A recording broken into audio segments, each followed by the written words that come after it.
So moving on to the next case, this is a 72-year-old female with vague abdominal pain over the past 6 months. Imaging demonstrated a large fluid collection in the pancreatic region. Blood tests, including lipase and tumor markers, were normal. Given that this is a differential, either a primary cystic neoplasm of the pancreas or a pseudocyst, although a pseudocyst would be unusual because she didn't have a history of pancreatitis in the past or abdominal trauma. So she underwent an EUS FNA, which demonstrated that this was a pseudocyst. So this case is for EUS-guided cyst gastrostomy plus minus necrosectomy. And the aim is to discuss the choice of the scope and stent use and the need for necrosectomy. The case will be performed by Nguyen, and the moderator is BInmoeller. Good afternoon. It's my great pleasure to scope with my mentor. And certainly today with pseudocyst, we'll have a good discussion about the stent. But we'll have to hear how good is the AXIOS stent, which developed by Dr. BInmoeller.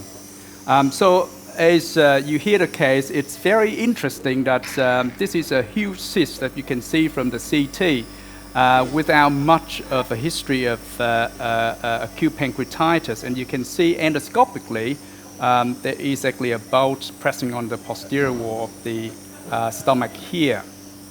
And you can see it extend right near to the GOJ junction here. Now on EUS, you can see the cyst is quite large with material inside the cyst. And again, it's still around 13 to 15. We measured before, and it was 15. And you can see that there's still quite a bit of material inside the cyst here, okay? Now, more importantly, we'll try to look for any residual pancreas in the tail or body, and so far, we can't. That's the adrenal gland just there, but we'll try to go back to see the spleen here. That's the kidney.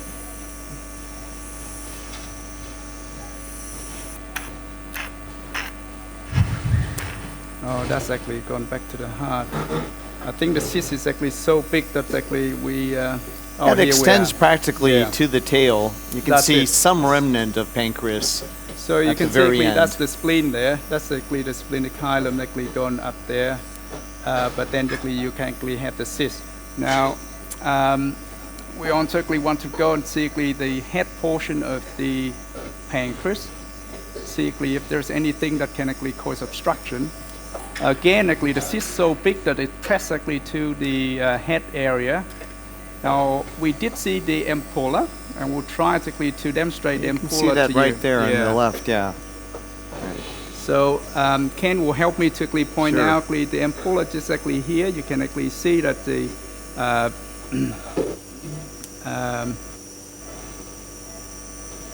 PD is just taken off. PD is here. Okay. And it's the CBD is on the top. CBD there. Okay. PD down here. And if we try to ampulla is somewhere up there. Yeah. So you can see this part here, the dorsal ventral differentiation of the head of the pancreas is still preserved, and there's no real changes of chronic pancreatitis in this pancreatic head parenchyma. And I'll try to follow the... Or acute pancreatitis for that matter. I mean, it's a normal parenchyma, normal ducts. And you can see that the ducts go deep down, but that's probably the best that I can trace it to. Mm-hmm. So there's no doubt that this caused mass effect. The cause is a bit unclear, but sometimes you do see relatively asymptomatic acute pancreatitis. She did have 3 to 6 month history of increasing dyspepsia.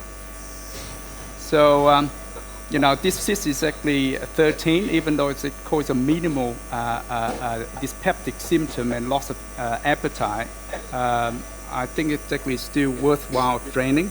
There's a risk of spontaneous rupture or actually rupture from minor trauma, like seatbelt trauma.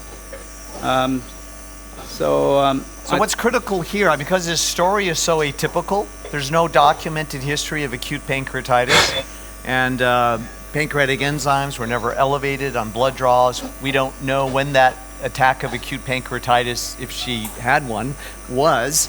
But you did an FNA, right? You sampled the fluid and you have findings, biochemical analyses that are consistent with the pseudocyst, with inflammatory cyst. I mean, I think it is vital that we're not actually doing a a cyst drainage in a mucinous cyst adenoma. Right, so that's the one mistake you don't want to make, right? Correct. You don't want to drain a mucinous cyst adenoma, because what you risk is that you will contaminate the retroperitoneal space with fluid.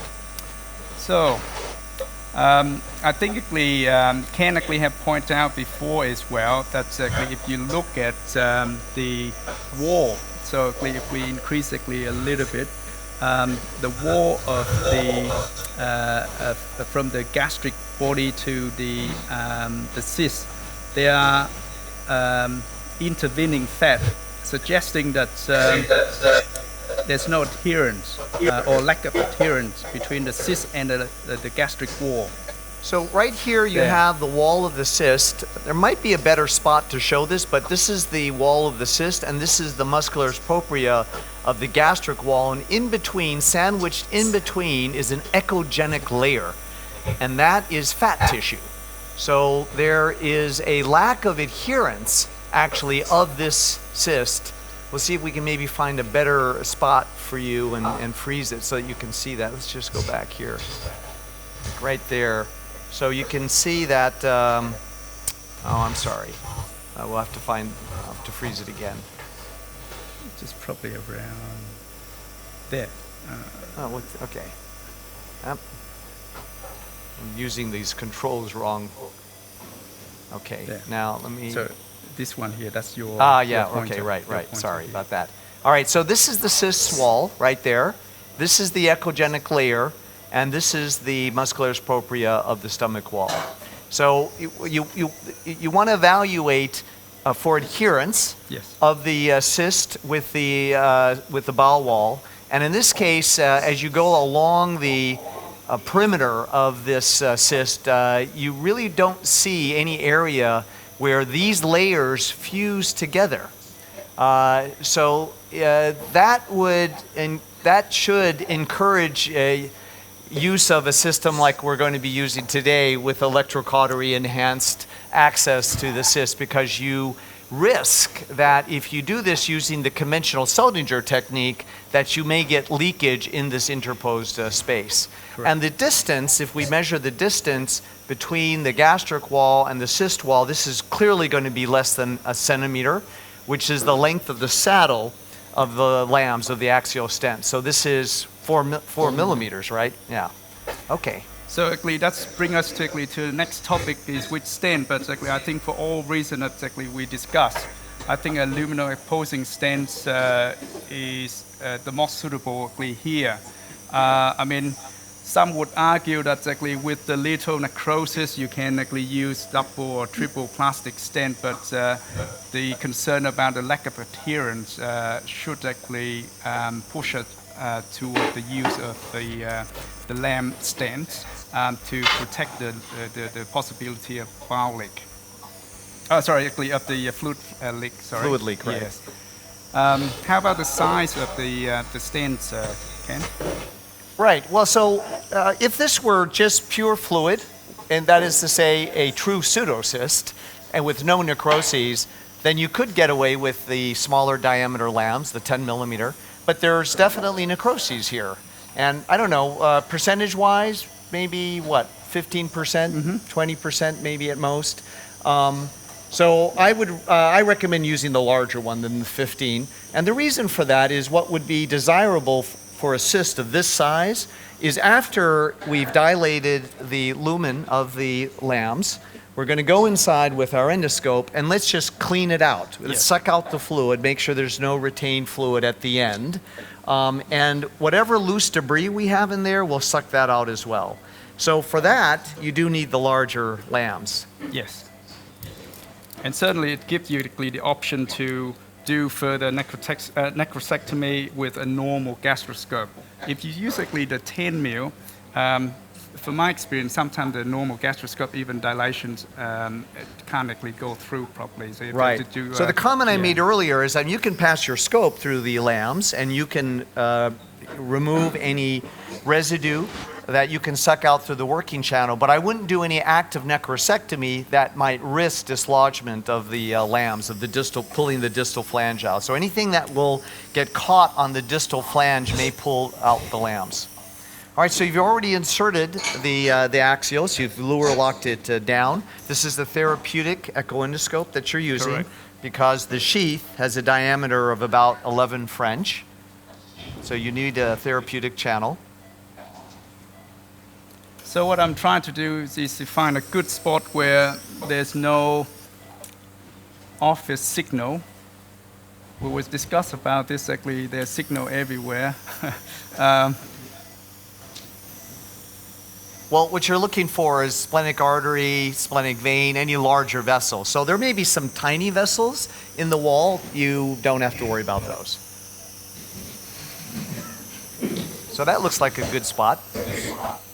And you're at, this is 50 centimeters, right? And we know the GE junction is at 40. Yep. So you're well below the cardia. You don't want to deploy your stent too close to the cardia, Correct. right? Correct. Okay, so we'll take off the Doppler now. And let's just enlarge this. Decrease the mag, right? Okay, so we have now hooked up the cautery, and we're checking our settings. We're on auto cut, right? We want to use pure cutting current. And you've already advanced the sheath out. You can see that nicely. Let me just point that out here. So you can see the sheath. You can sort of tent it up against the wall there. There are micro wires along this bougie-shaped tip here, and we're going to activate the micro wires with cautery. And as you step on the pedal, you're just going to advance this in, no different than the way you would advance an FNA needle. And you're advancing the black hub, so that black hub advances the sheath forward, right? The gray hub is locked, so nothing's going to happen with that. That's later when we deploy the flanges. So you're using this no different than an FNA needle. Okay. So let's do it. And you push in and you're in. So we'll have actually the assistant disconnect the cautery right away.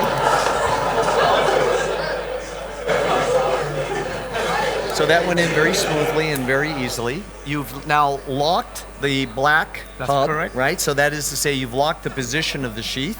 And now we're going to deploy the distal flange, all right? Perfect. So you remove the safety pin, the yellow pin, and now you're unlocking the gray hub, and you're just going to pull back the gray hub until it clicks. And when you hear that click and feel it, the distal flange will have deployed. And there's the distal flange opening. It's dome-shaped, and it's actually almost in a perfect position right there. It's nicely snugged up against the wall. But if you had advanced it further in, then you would retract that distal flange up against the wall of the cyst. And then you're going to lock everything again. So, right, you've locked the black hub, right? So the sheath's not going to move. And now you're going to deploy the proximal flange in the working channel of the echoendoscope. Okay, so you're just going to pull back. And make sure that we're not actually advancing. There, and it's should now be deployed, right? You felt it? Yeah. Okay. Now we're going to switch to the endoscopic view. So let's make the endoscopic view large, and we'll have the ultrasound view small. PIP, please. Okay. Good. Right. And so now all you're going to do is sort of just turn your body slightly to the right as you give air or gas, CO2, you're probably using, right? And you're going to look now for the metal of the proximal flange. You're going to, and it'll just pop right out usually. Pop right out. If it doesn't pop right out, well then you can advance the sheath forward and that'll push it out. But it's already draining and you're done. Now what you actually have noticed is actually we did not use fluoroscopy at all. Yep. I'm not leaded, you're not leaded. Right, I mean, I can't remember the last time I used fluoro to drain a pseudocyst or a Nguyen. It's just not necessary. Yeah. The only time you need to use fluoral if you're using a LAMS is if you want to create a colodoco duodenostomy. Yes. There, you would want to confirm where your wire is. You have to place a wire, firstly. Correct. Here, we didn't use a guide wire. There's no need for that, right? Yes, You this can is direct huge. everything Yes. under vision. You don't need to do an FNA first and place a guide wire. But if you're going to create a colodoco duodenostomy, there you need to place your wire first, because you want to make sure that your LAMS is being, the distal flange is being deployed towards the upstream part, towards the hilum. Yes. Now, the other thing actually I didn't point out before is that you can see that a lot of fluid actually pouring out, and the patient actually has been intubated actually to protect the airway, and this should actually be the standard of the procedure. Absolutely. For something with this large diameter, you can see the fluid just gushing out. So there's a significant risk of aspiration. So these patients should be intubated. Right. So now, the next step, I think, is you're going to pass the CRE balloon and dilate the lumen. Yes. Just actually So set let's this up. 12 to 15. 12 to 15, Okay. regular scope.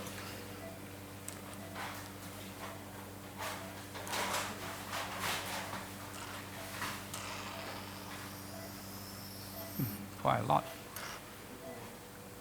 So you can do the dilation through a regular scope, but you can also do it through this. I actually do it through this because it has a larger channel. So it's going to be a little bit more difficult pushing the CRE balloon through a standard gastroscope, right? You can do it, but it's going to be easier just using this. Plus, this is oblique viewing. So it will actually, help you gain access, right? Because we're not doing this over a guide wire. So my logic of doing actually with the normal gastroscope is actually after you dilate, you go in. You can't actually go in with the. No, you don't want to go in with the echo No, endoscope. no, No. You're just doing the dilation. Yeah. Right. Okay, we can actually do the dilation actually with this one. Can I have the CRE balloon, please? So you can see what beautiful axis you have, and that proximal flange actually stabilizes your position, right? So you can look at the opposite wall of the cyst almost.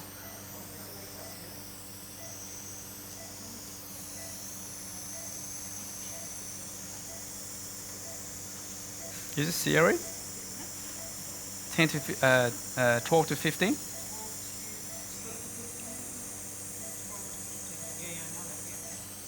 Okay. Now, Nam, I don't know if you remember this, but you actually performed in the animal lab when you were with us in San Francisco. You did the very, very first AXIOS placement in our pig lab. In the pig, yes. We had built our first prototype, and I invited you down to San Carlos where we did our animal work. And this was in 2008. 2008, And yes. you did the very first case. In fact, this whole scenario here is total deja vu for me, because a decade ago, this is where I was standing right by your side when you were doing cases, training with us. So, so it's been a pleasure. Brings back great memories, Nam. Okay, let's see if we see something with... So we've come a long ways, haven't we, right? Yes. There was no AXIOS back then. It was in development. All right, so you can see how beautifully you can see the lumen of the AXIOS.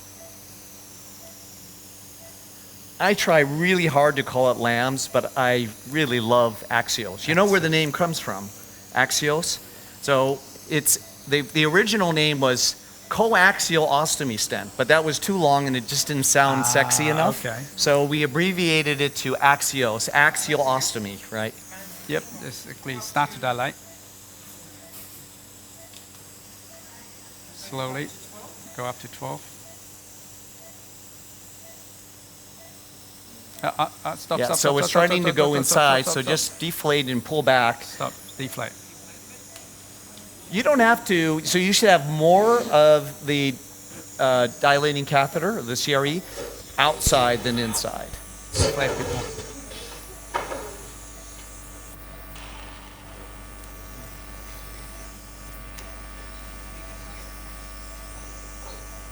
Okay, maybe actually that's good. Okay, try now.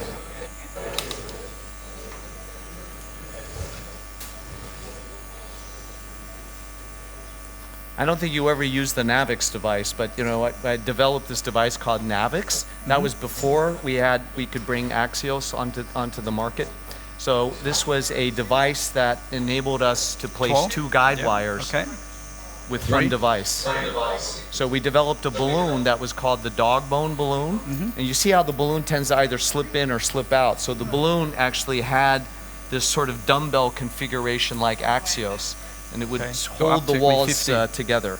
Slowly. So you just got to go up once and then go right back down. Go directly to 8 slowly. Yeah, we're looking through the balloon here, and we'll see the whole thing will tear apart.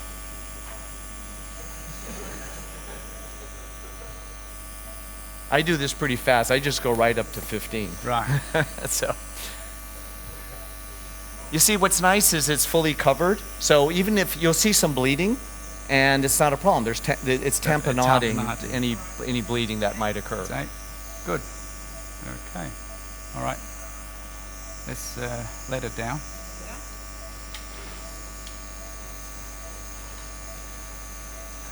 Do we have the normal endoscope ready?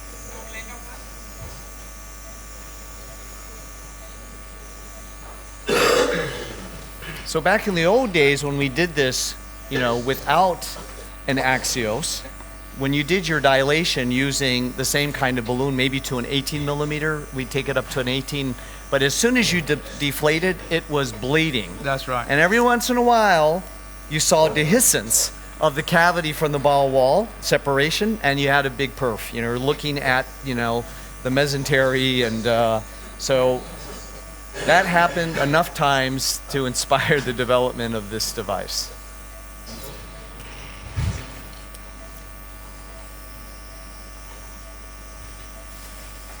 Okay. Good. Now you can switch out for the gastroscope, and we'll look on into the interior of the cyst and confirm that it's not a neoplastic cyst as well. Cyst.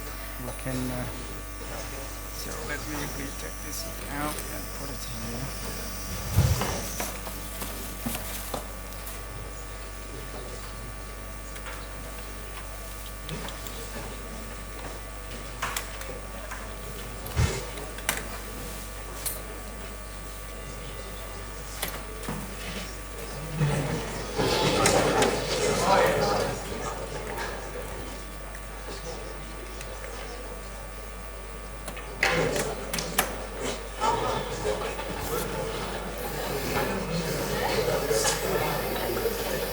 So any question from the floor?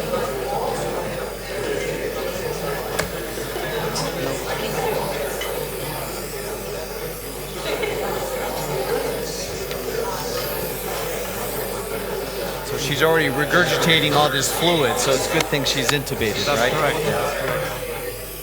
Because with actually a cyst of about 13 centimeters, there are probably about 2 or 3 liters in there. Right.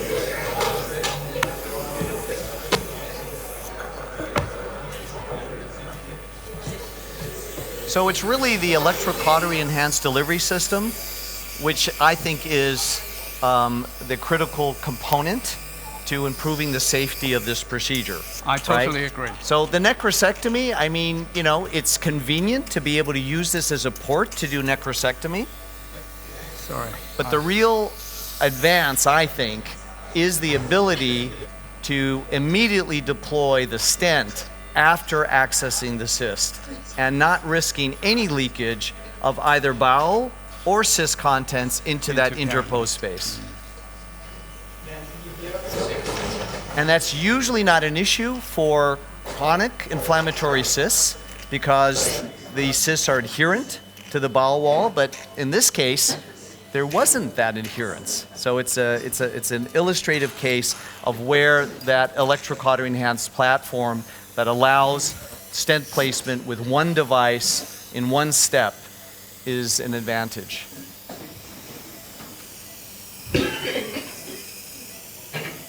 And then, you know, the other practical advantages, no fluoroscopy. Correct. And saves time, is done so quickly. That's All right, so now you're going to just use the flange to sort of hook your scope and enter in. So you sort of have to go a little bit below and then tip up, and then the flange will catch the tip of your scope, will stabilize it.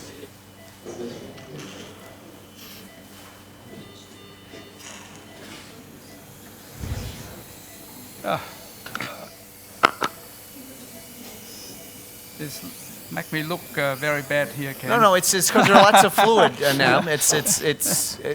But I think this does illustrate why it's helpful to actually do your dilation with the echo endoscope rather than try to do it with this. Should be right up here. So you got to go a little bit below and then tip up. And you know the proximal flange will catch the tip of the scope and stabilize it.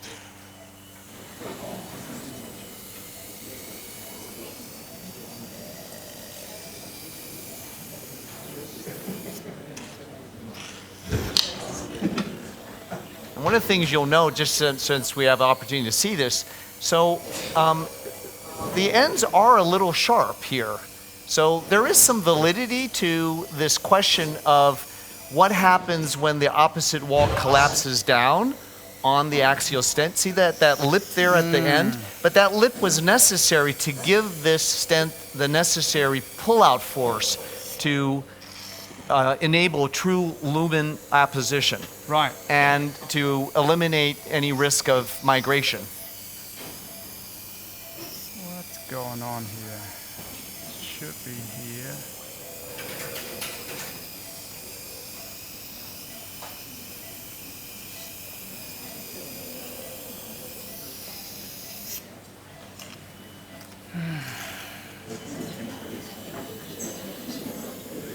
Yeah, it's just a little bit of an angle problem, so.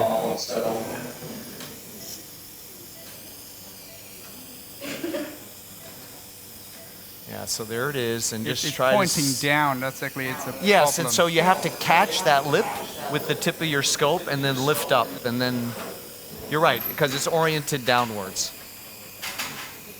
And this is still possible. It's impossible to do this with the tubular SEMs. That's right. So we were doing that for a while using wall stents. There you go.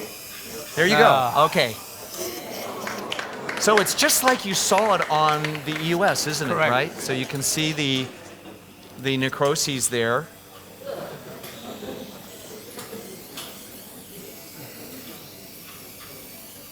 Very gently going to the cyst here. I'm trying not to. Can I have the water irrigation, please? Yeah. So we'll call this vigorous irrigation. You just sort of flush it out. So there, that's where the bulk of the necroses is up there. Okay, we're not exactly entirely through the stennis yet. Okay, we are now.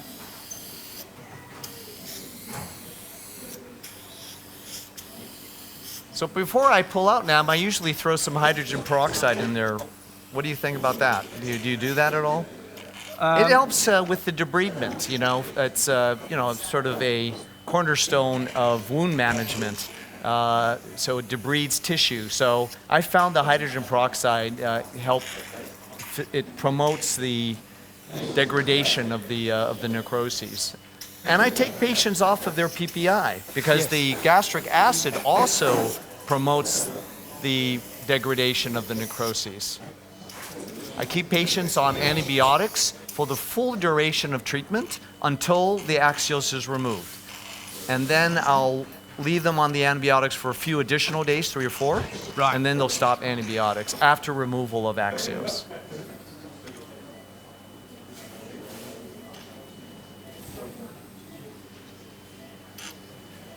But it looks clean, right? It doesn't look very infected. clean. So there's really no need to do a whole lot. It's just basically confirming, you're sort of getting a baseline of how things look. Confirming again that it's not a neoplastic cyst, Not a obviously not. neoplastic. So these are, typically pseudocyst appearance here. Right. Yeah.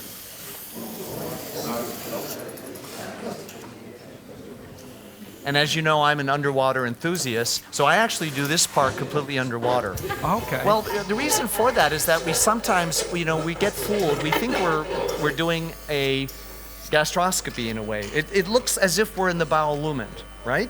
Right. We're outside the bowel lumen. And there's no wall. It's called a pseudocyst for a reason. So if you're too generous with the gas insufflation, that gas can start to seep out, and then you're going to have potentially gas in the retroperitoneum and the peritoneum, of course, through the foramen of Winslow. So, and if you got an X-ray after that, you'd see some air underneath the diaphragm, and you're going to get scared about that, right? So just minimize the amount of gas you give. You don't want to put too much gas in there. Well, it's ontoically vital to do this with CO2 and not air. Well, sure. Yeah. I think we'll just leave it there. I don't think I can irrigate this. I think it looks great. I think you're done. I don't think we're going to rip all of those things out. No, you don't want to. I don't think. I think you just want to make sure everything looks clean and yeah. So I think we end there. Any questions? What's your post-op management though going to be? What's the next step for this patient? So usually we put the patient on prophylactic antibiotic for 5 days. Repeat CT in 2 weeks. Okay. So you stop antibiotics at 5 days? Yes. Okay. And I keep mine on antibiotics until I remove AXIOS. Oh, the one thing I really am always afraid of is infection of these cysts. Then they become septic pretty quickly. But there's no data to necessarily support that, but that's just been my practice. And otherwise, when do you bring the patient back? Do you get a CT scan? I'll get a CT scan in 2 weeks' time, and if the cyst collapse, we'll pull it out. Oh, I see. I think there's a push for early removal of the cyst. Okay. Any questions? No? All right, we're done then. Good stuff.